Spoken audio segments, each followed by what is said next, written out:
Okay, so conceptually, League isn't a very complex game. It just seems complex because there's a lot of stuff that goes into it, and there's a lot of stuff you need to understand, practice, and be proficient at to be consistent. But overall, it's the game's not very complicated, and mechanically, it's not very deep as well. You definitely can have very, very, very good micro and very good actions per minute, but it wouldn't be as deep as like an FPS game. So if being super, super good mechanically is something that scares you away from trying League, don't worry about that too much. Um, it's not all that deep. I'll get into some different things you can practice and uh, what level you should be shooting for to be, acceptable at each skill that I'll be describing.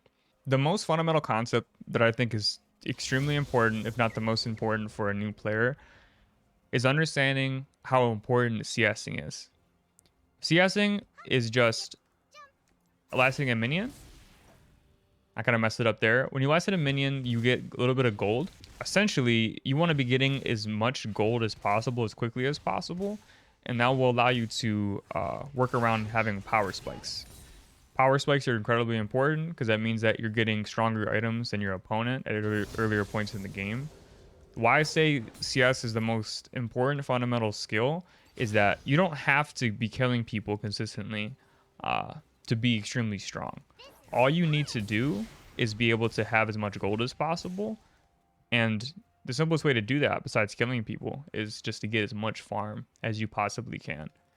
So CSing is something that people kind of overlook because they'll go for a lot of trades and a lot of fighting in lane, but you don't have to try to kill your lane opponent. That's not what's extremely important. You'll see the most skilled players in the game at the highest level are literally only worried about not dying, number one, and number two, what their creep score is.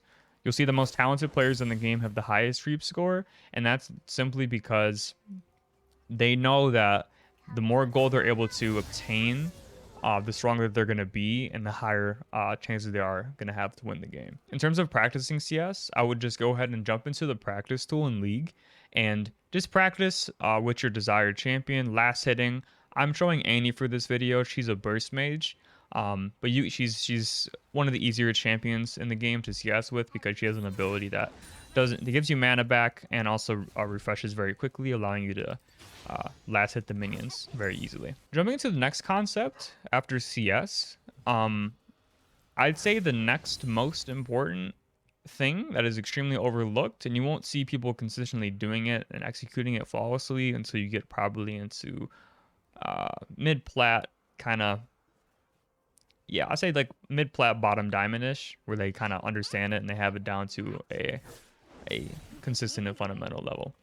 So all wave management is you are trying to control where your wave and the enemy wave is on the map, within your lane rather, and you're trying to put the wave in a position where you are as safe in lane as possible to defend against you getting ganked by the enemy jungler.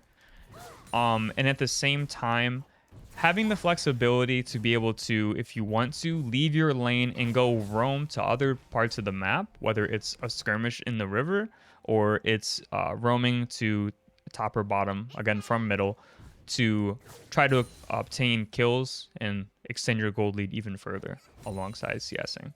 From a fundamental level, all wave management is assessing how many minions you have on your side of the map, how many minions the enemy has on their side of the map, and how the minion difference between your wave and the enemy wave, vice versa, affects how the wave is going to move.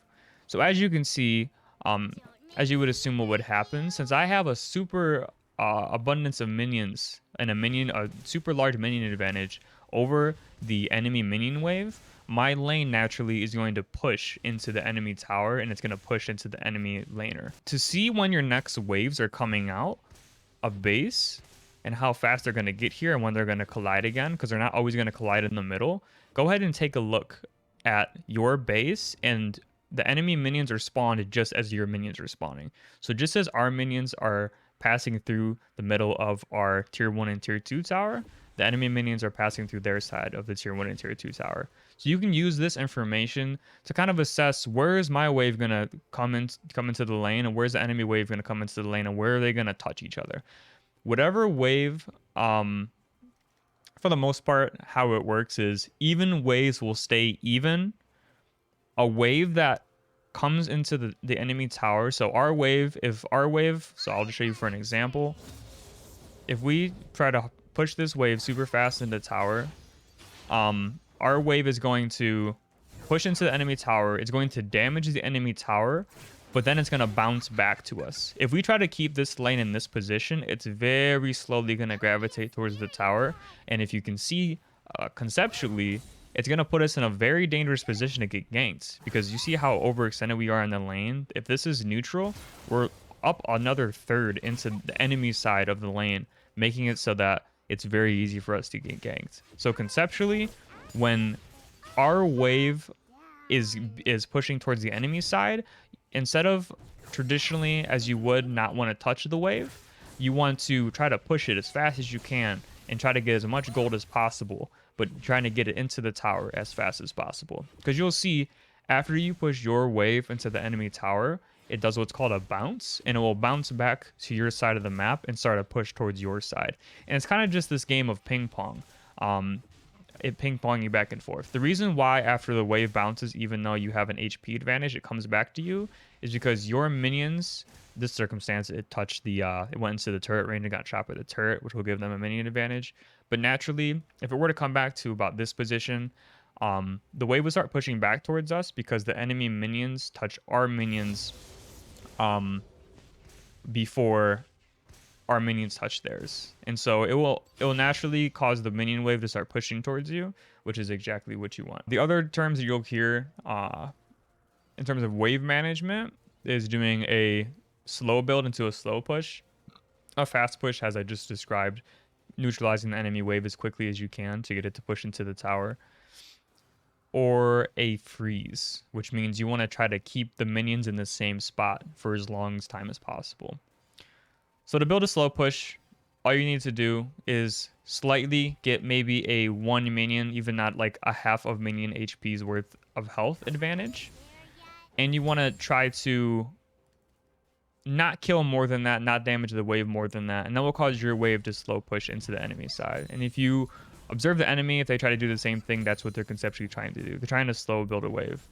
The reason why you'd want to slow build a wave is you want to exert poke on the enemy laner, and also you know that you are playing a champion that has strong 1v2 potential early on in the game, or at any stage in the game really, and you want to try to cause the enemy jungler to gank you and maybe even try to kill him to put yourself at even a further advantage in terms of gold advantage. When the slow push is literally only that. When you want to try to build a larger minion wave, because your wave will keep slowly coming and you'll build a half an HP's minions worth of health, then a full HP's minions worth of health, then the entire minions worth, then 2, then 3, and then you'll have this huge minion advantage, and it will stay around neutral to this area, so like a third up, as I said prior, and then it will crash into the enemy tower, and it will be like the same size wave as a fast push, and that's very dangerous, especially if you're playing a champion that can do a lot of poke damage in lane. Annie's not one of those champions. Annie really is extremely weak early on, and she would not really value off of doing slow push. Although you can always avoid that happening. You want to try to control the aspects as much as possible. Sometimes you can help slow pushing. Sometimes you want to walk up and you want to take a trade, or you want to defend yourself, and you ended up damaging the minion wave, and sometimes it's unavoidable. However, there are a lot of things that you can take into consideration to have control over the minion wave. The last concept for wave management is doing a freeze. When you want to do a freeze when you're playing a champion that can pressure the enemy laner, you can either threaten doing a lot of damage to them, or even all in killing them at any level in the game, really. A good example of that is if I was playing Annie into an Akali, into a Pantheon, into any of these super trade heavy, extremely strong champions. An assassin wants to try to do a freeze on a mage or someone that's very squishy or doesn't do a lot of damage in upfront. They want to try to keep the wave in a position where they can freeze it, keep it there, and then they can threaten the enemy laner if they try to walk up. So a good example of that is if the minion wave was right here and I did a freeze right here, the enemy laner, if the minion wave is like right here, here's all the minions, you can freeze it in this location and then you can pressure forward on the enemy laner as you have a lot of kill pressure and damage pressure on them, and they can't walk up to try to get any creep score, any CS. You can also, if you are a lot stronger, let's say you get a kill on them or you just know your matchup very well, and that kind of plays into champion mastery, you can zone them all the way even off XP, so they can't even get XP and they can't level up, which gives you not only a gold advantage but also a level advantage, which the experience difference. You have more HP, you have more mana, you have more your higher level, your abilities do more damage, run lower cooldowns, etc., etc. It's often times very good to do a freeze, and in doing that, you will have a lot of kill pressure on your opponent. You won't always, like, for example, unless you have you're playing into that archetype, like you're playing an assassin versus a mage, you won't be able to maintain a freeze on the enemy laner, just because it's very easy to break a freeze if you don't have the proper champion to keep it in the place you want it to. Conceptually, a freeze, all you want to do is you want to get 4 HP worth of minions advantage, and then the minion wave will stay and maintain the same position in the lane. You will grab the minions either by your own minions dying and there being no minions left in the lane, and other than the enemy minions, so they start attacking you, or you do damage to the enemy laner, and then you'll pull the minions, depending on what side of the map you're playing, you'll pull them from around this location. This would be a good position for a freeze, either on this side or this side, around this location. You'll path into the bushes. So if you're there, do it here. You can do it here. You'll path into the bush, coming from this side. Coming from this side.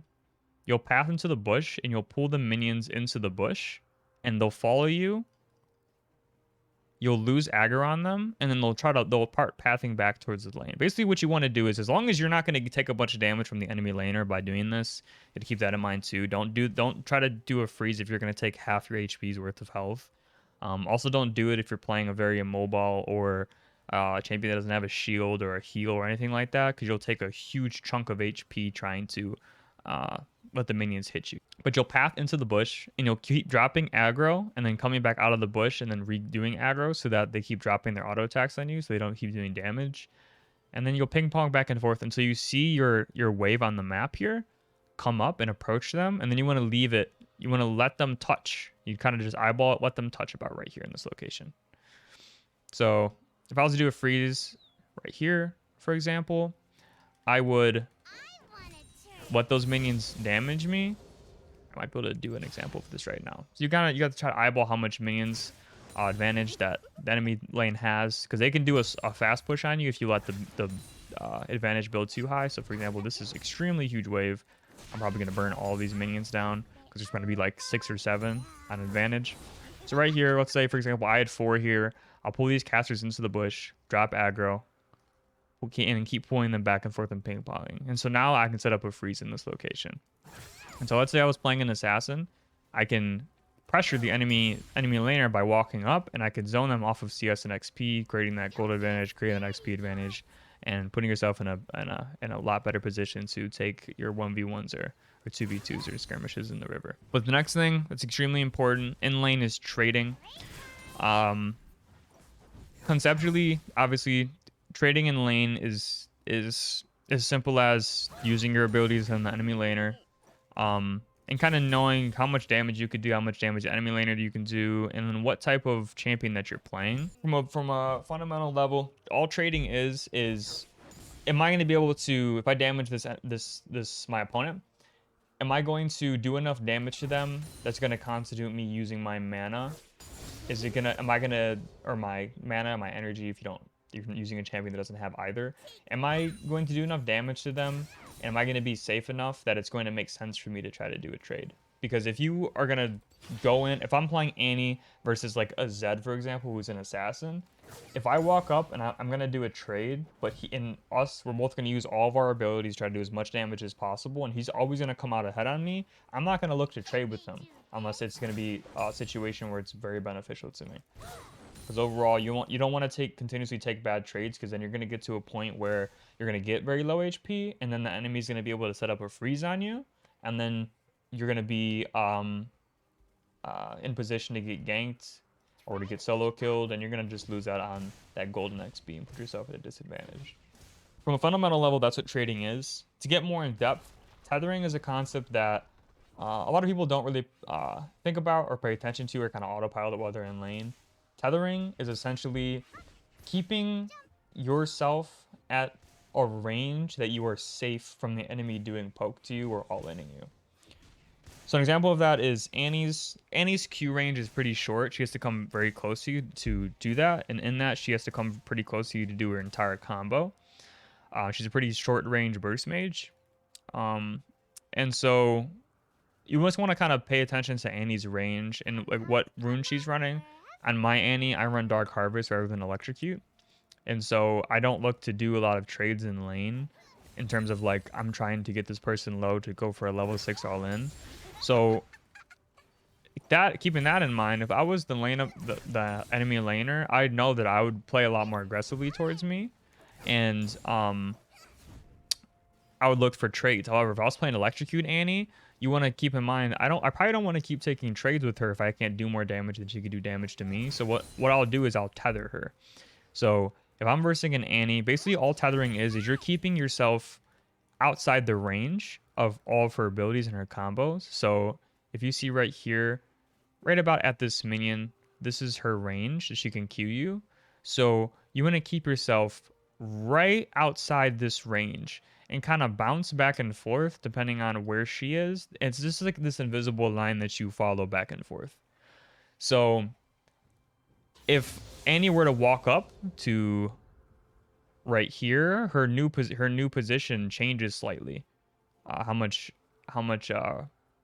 range that she has. Rather, if she walked up to right here, give a more clear example. If she walked up to right here, her new range would become this, which means you have to keep this invisible line in mind, and you keep at max range as much as you possibly can. So you kind of, as she walks up, you walk back. As she walks back, you walk up, and you kind of just play this little game where you're kind of ice skating around each other, keeping at a safe range. A good example of a champion that you want to tether would be Zed, and you want to keep in mind the range that he has is very long with his shadow and his EQ combo. So what you would want to do is you'd keep that in your head. What is his range with his shadow? How much damage can you do with his shadow and his shuriken combo, his WQ combo? How much damage can you do with his shadow combo and his E combo? What's the likelihood of him hitting one or if not both, depending on where I'm standing?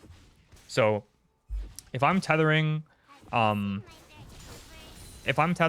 Zed, I'm keeping an eye on if I just had the ability to switch to him, I would show you guys, but I'd keep an eye on his shadow range. The best way to know a champion's ranges, you can look up their abilities, look up a guide on them, and kind of like reverse study.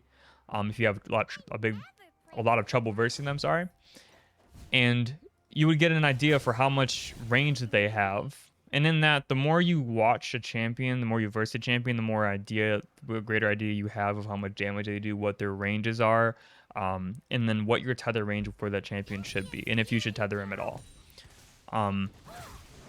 But Zed, you want to keep in mind how far is his shadow, and just staying outside that shadow range, because for the most part, if Zed doesn't hit a WE combo or his shadow's slow, he won't be able to hit his shurikens, if not either of his shurikens. And so you want to keep outside that tether range, and for the most part, Zed's not going to be able to take aggressive trades on you, which again, versus an assassin, that's your best case scenario, is not to give them a bunch of kills early on.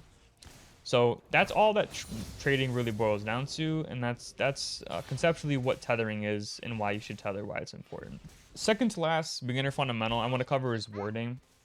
Lazy wards, ineffective wards, literally I think affect your win rate probably to about 25 to 30%. The reason why warding is so incredibly important is that if you're a good player and you have good jungle tracking and you have an idea of how the enemy is going to play just based on your experience, you'll know what to do in your lane. You won't really need wards because if you spot him on enemy jungler on the map, you can kind of get an idea for what camps he's doing and then where he's going to go from those camps.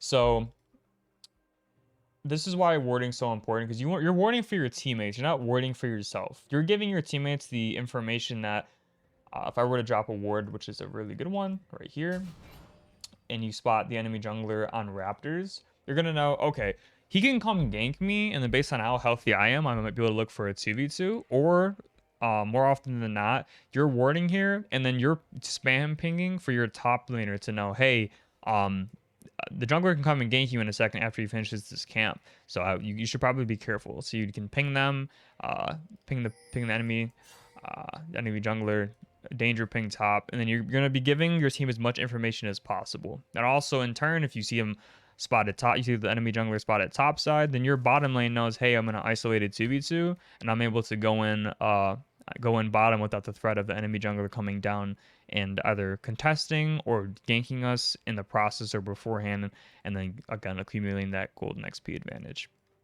So warding is extremely important. Warding is one of the most basic fundamentals that you can get down pat very quickly, and it will increase your win rate by an incredible amount. Some good wards, depending on what side of the map you're on. So let's say you're starting bot side. I don't remember what these are named, like one's purple, one's blue, or something like that. Regardless, if you start on bot side, I'll call this bot side. I'll call this top side Nexus spawn. If you spawn on bot side Nexus spawn and you're playing mid, good wards, depending on like how your lane plays out, or just overall good utility wards. These wards usually 9 times out of 10 you want to avoid. You only want to be pinking these bushes. If not even pinking these bushes, you might get more value pinking. I think they're called red trinkets now, but still call them pinks. I played for so long. You pink these single bushes, top and bottom, here and here, and you'll probably get more value than dropping them in this side brush. But these 2 bushes are good for pink wards. Your blue trinkets, your blue wards, the highest value ones, the ones you're gonna get the most bang for your buck are the tri brush, where you would normally pink if you're playing more passive and you're not gonna keep trying to shove waves into the enemy tower to look for roams or look to poke them under tower. You can drop them right here where I just dropped mine. You could drop it even deeper on this wall, and you can probably see them pathing up towards top or bottom, or you can get a super deep ward into here and catch them on a ward early, which will allow your team a little bit, about like a 10-second buffer on information to be able to jungle track even better. Depending on where you want to put these, you only want to go for this deep ward if you know the enemy jungler either is bot side, or you're confident that you can 1v2 because you're so far ahead then you can drop this ward into this deep bush. If not, the good utility ward I always go for is this one. If you want to go for it, run up, place this one. That's the same thing for top side. Top side Nexus works the exact same way. You drop it in this small bush, you drop it on this wall, or you just drop it right over here, and you can spot out the enemy jungler as they're doing their camper passing by. Some other decent wards, depending on what stage you are at in the game. Obviously, this ward's more of a late game ward if you're trying to do Baron or contest Baron. Defensive wards. Usually, if you're just warding for yourself defensively, I would place a defensive ward over top this wall and over top this wall. I use these a lot if I'm playing like an Annie against the Zed. You're going to probably be getting pushed under your tower 24/7, so you're not going to have the opportunity to walk up and place these deep wards. You'll lose like literally 3 to 4 minions each time trying to do that. If the enemy is competent, they'll see you do that and they'll punish you for it. So you can just drop a defensive ward on this side for bot side Nexus, or this side for top side Nexus, and that will uh, give you basically the information that, okay, I'm not gonna spot um the enemy jungler as frequently as I would if I were to drop a deep ward, but I'm warding for myself defensively. I don't want to get ganked um while getting pressure under the tower, and you can still even spot people as they pass by if they path through this direction and try to go for a scuttle, um, either in topside river or botside river. So those are some words I would tell you to frequently use. You're not going to get much value out of dropping a word in this bush. Like, for the most part, a lot of the junglers in the meta right now are junglers that are going to be right, like jumping down your throat as soon as they get near this bush, where it's not going to make a difference. If you're versing a Hecarim, you're versing a Zac, you're versing a Kindred, you're versing anybody that is literally like, they can speed themselves up or they could jump at you. If they get close enough for you to spot them on the sword, you won't be able to path backwards fast enough for it to even matter that you place the ward here. Whereas if you were to place the ward right here in this tri-brush, you can spot them early on so that you can start pathing back and you can like start the process of retreating. Because if not, if you see them, if you glance over at your minimap and you see them already right here and you spot them on the ward, if it's a Hecarim, they already started up their E beforehand and they're going to come charge into you. And even though you spot them on the ward, it's not going to make a difference. So for defensive ward, again, for starting bot side here, more of an aggressive ward, information seeking, you're kind of confident in your matchup, or you have a very good grasp on your wave manipulation, I would place it here, here in this wall. Sorry, here, a little bit deeper on kind of this point, or in the bush itself. For bot side, or if you're starting top side, Nexus, then you do it again defensively here, offensively on this wall, or even deeper in this bush right here. That is the fundamental level for warding for mid lane. Those are very good wards. Those are going to allow you to spot out. I just started practicing my warding. I've been super bad at it as I came back in the league, playing as of late. A lot of the jungle pathing changes with the new season have also I've had to grasp those conceptually so that I can properly jungle track, but that is...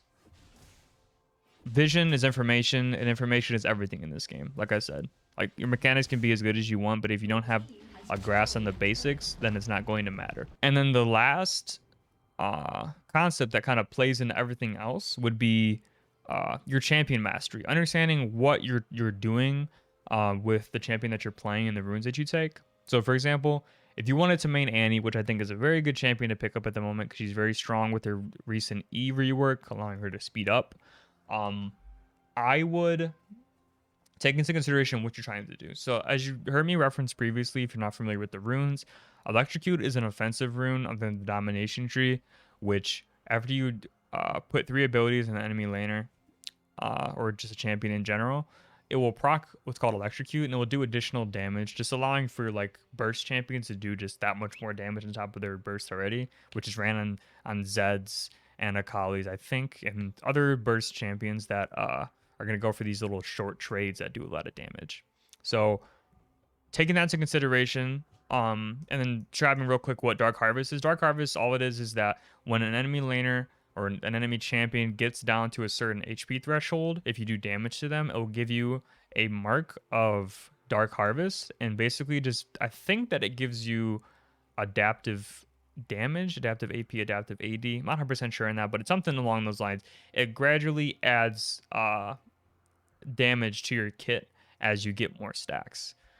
And so keeping that in mind, based on the champion that you play, there's like 2 main archetypes of mage mid laners and then assassins, aside from mid laners, mages. So you have burst mages, like the majority of the people play mid or mages. You have burst mages and you have control mages. Annie is an example of burst mage. Another example of a burst mage would be like Lux, for example. Like champions that you're casting abilities super quickly, you're doing a bunch of damage super quickly. And usually that means that you use a lot of mana in the process as well, so to keep that in mind. But conceptually, that's what a burst mage is. And then you can play a burst mage one of 2 ways. I like to play Annie the conservative as a conservative burst mage, where my early game is extremely weak, but if you let the game go past like sub 17 minutes, I'm gonna be so strong because again, I'm waiting, I'm building up my CS, I'm building up my gold, I'm allowing myself to scale into this mid game, and your mid game late game threat as a burst mage is like astronomical. Um, I like to play the Dark Harvest more conservative way because I honestly don't feel that Annie's early game is that strong, even if you were to run Electrocute. So I don't want to not get any value out of running Electrocute, especially playing into a matchup that I'm probably not going to be getting good trades anyways, like I'm versing an assassin. So again, you can change your runes before the match starts, depending on who you face. But for the most part, I run Dark Harvest literally every single time. I don't see a reason to run Electrocute, but uh, conceptually, that's how I play Annie as a burst mage. Um, the other type of mage is a utility mage. Utility mages are mages like Anivia, Malzahar. These are champions that they don't do that much upfront damage, at least not initially. Um, and their entire identity as a champion is to shove waves, also like a Victor, although a Victor is kind of like in between of a burst mage and a control mage. These are mages that are trying to literally choke you down like by proper wave management. They're choking, like squeezing the life out of you, shoving waves into your tower, poking you under tower, basically just like making you feel helpless, making you feel like you need to get a gank from the enemy laner, just because they're killing the wave so much that it keeps crashing into your tower. You're not getting any CS. That's what I would call a utility mage in mid lane, like as an identity. The three champions I would say for starter champions, I would say Annie's a very good one. I would probably pick up Fizz as well as your assassin, and then thinking of a good, maybe not even a utility mage. Let's say Galio. Let's say Galio as your third champion. So you have like you have a burst mage, you have a kind of like a fighter mage, if you want to call him that. He's a melee champion, and then you have an actual assassin. So you have these like three different archetypes. There's not that many fighter mid laners that you can play. Like there's like Aurelia and like Galio and stuff. But for the most part, if you're playing mid, you want to play like a mage or an assassin. So those are three champions that I would say to pick up. However, I would only pick up three champions at a given time and try to learn that only if you've been playing League for a little while. I would say if you were brand new to League, you're fresh, like you just started playing, or you've just only been playing for like sub 6 months, I would say definitely pick up Annie. Understand those two different play styles I described with the two different keystones. And get pretty good on her. She's such a good champion because even if you lose out early game, even if you get choked out, she scales so well. She's so strong. You can literally like level 10 be going in team fights and literally just like killing the entire enemy team if they're not tanky. Literally she's so good. Also her Q, like I said, since it's kind of like a minion execute. So if you execute a minion with it, it refunds the mana, and it refunds the mana, and it like pretty much refreshes the cooldown of it. So it allows you to CS a little bit, not a little bit, like a lot better. It's kind of like a Zed auto attack with his passive. It allows you to execute minions when they're low. Kind of gets rid of the nuance of you need to try to auto attack minions when they're low HP. You can just use an ability to compensate. It's gonna increase your creep score, which is gonna promote your gold lead. It's gonna promote your snowball. Overall, gonna put you in a better position. I would get into assassins once you get the fundamentals down. I would also only get into control mages once you get the fundamentals down, because they require some very, very good wave manipulation skills, and if not, you'll just get destroyed each time, because that's the only thing that they excel at is manipulating the wave and putting it in a position where they can play super aggressively and get a lot of resources back for their efforts for playing off the wave and not off their like the champions themselves. That's like Orianna. Orianna's probably what you think of when you think of a control mage if you've played the game a little while. She can basically hard shove waves in to tower, gets them to bounce pretty much as frequently as she wants, look for roams, is very good in the team fight scales. But if you do not know how proper wave management on her, you'll literally just get dumpstered, because yes, you're supposed to look for trades when you play her and try to look for QW combos as frequently as you can. But at the same time, you don't want to fall into the trap of only looking to do damage to the enemy laner and not to the minion wave, because like they kind of fit hand in hand with how successful you're going to be playing a utility mage. You can't do one or the other. You have to do both of them at the same time, which it's not the same for a burst mage that kind of just hang out and you're playing Annie, using abilities, charging up your stun, and then going for an all-in when you want to kill the enemy laner, or if the jungler comes in, whatnot. So let's take a look at a game where I'm Pantheon versus Malphite, and we're gonna take a look at how I manipulate the wave to basically make it so that Malphite can't CS at all, and also take into consideration champion mastery, understanding the matchup, how Malphite works, understanding how strong Pantheon is early game. We're gonna take a look at kind of how I approach this lane and how I try to mitigate as much damage that I take, or equally trade or be able to dish out more damage than Malphite does, and try to come out in the lane ahead. Essentially, the only thing that Malphite has in terms of tools is his Q to poke. It's very, very annoying early game because it's very low risk, high reward. As you can see, as he kept queuing me, I walked up and punished him. You want to do that with these super strong early game champs. You want to flex early on because you're a lot stronger. Malphite, if I let Malphite just continuously queue me while I'm in lane, I'm gonna get chunked all the way out in HP, and he's gonna be able to set up a gank for his jungler. But as you can see, every time he walks up to poke me, I return the poke right back. Once you break Malphite shield, your chip damage is gonna do a lot more than his Q damage. But once his shield's up, he can pretty much eat your poke for free. Right here, as you can see, this is a really, really good concept that I'm not gonna really go over in this video, but maybe in a future video. Jungle tracking. As you can see at this point in the lane, if you understand wave management, the concepts I was talking about prior, you want to try to keep your wave shoved in and bounced off of towers when you're going for a reset. In this circumstance, I go for this play because if you pay attention to the jungle tracking, Warwick is just starting his red buff.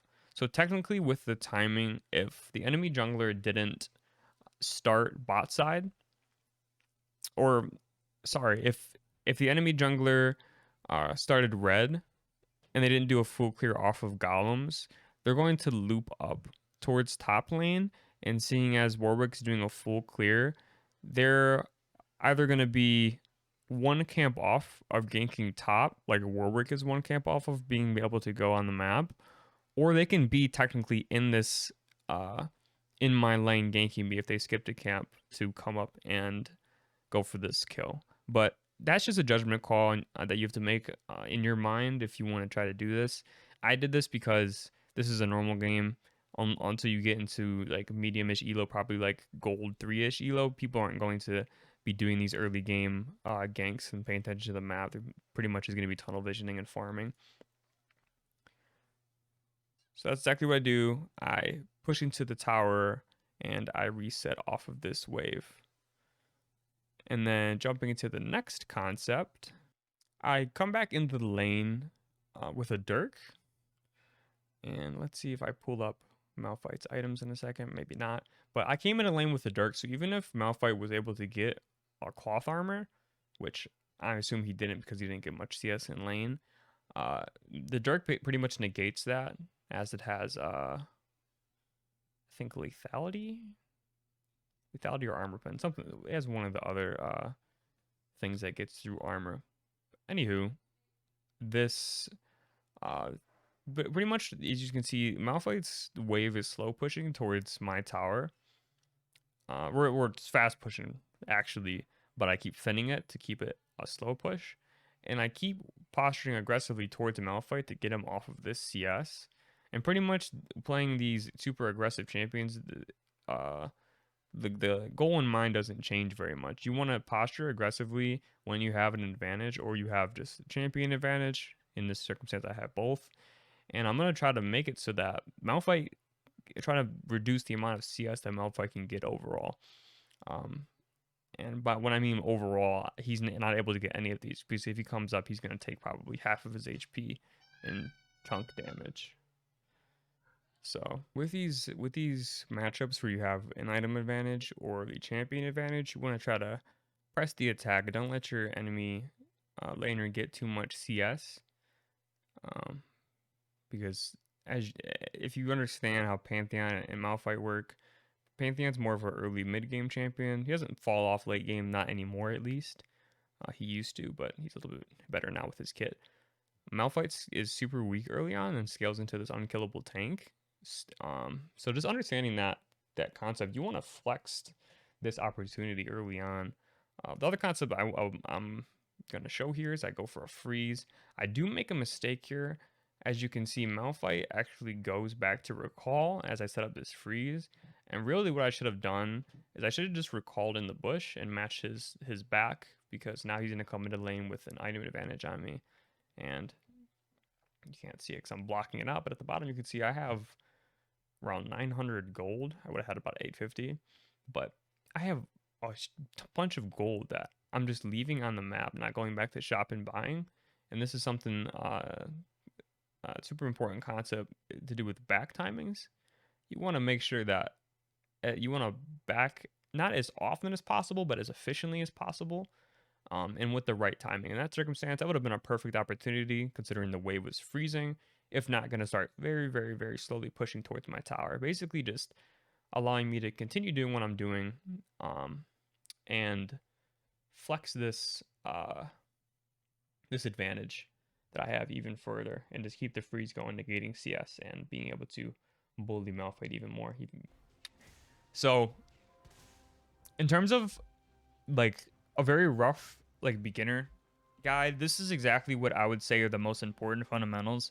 The most important I would say is CS, followed by wave management, followed by kind of trading and champion mastery ties in together, and then warding. I would only play CS higher than all the other ones just because just because CS as a fundamental skill is what's going to ultimately, without like knowing the game too well, just hitting minions the last little bit of HP and getting gold.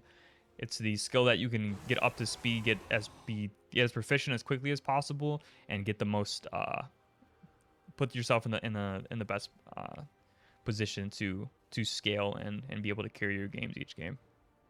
So I hope that all of those tips were pretty straightforward. They weren't too complicated or anything. I will drop links in the description of other YouTubers going in more detail with more specific examples of the such. But in terms of like tying a bunch of like concepts together that I personally feel playing the game for such a long time, that if I was to start playing the game and like I said, this feeling like an elephant, trying to eat an elephant, this is the first few bites that I want to take, that I want to have on my plate to put me in like the best position to kind of conquer the beast. So I hope you guys enjoyed this little bit of information. I hope that you found some value from it. Like I said, if you have any questions, you can go ahead and ask me down below. I can go more specific in any examples. So if you guys like this video, go ahead and give me a like, drop a comment down below if you have any questions. And again, I'm going to leave a bunch of stuff in the description down below for more specific examples of the examples that I gave in this video. So I thank you guys so much. I hope you had a wonderful holidays and be very safe amidst what's going on right now. Take it easy.